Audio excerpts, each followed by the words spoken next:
Hey, what's up, y'all? My name is Keith James Dunn, aka the Broker Guy.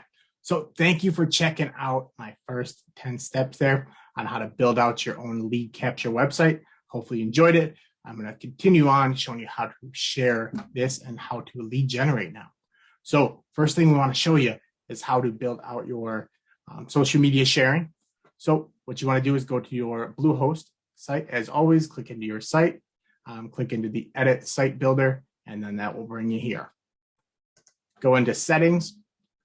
And one thing you want to make sure you have all your social medias connected, which are right down here. Make sure those are all connected if you haven't done that already.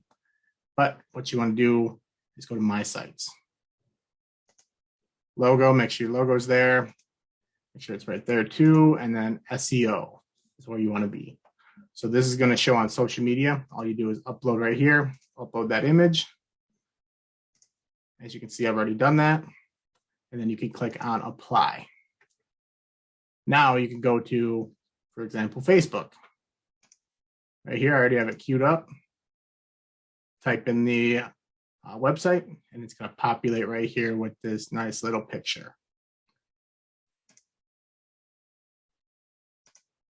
So hopefully you enjoyed that. Please like and share this video. If you have any questions, of course, hit me up as always. Thanks again.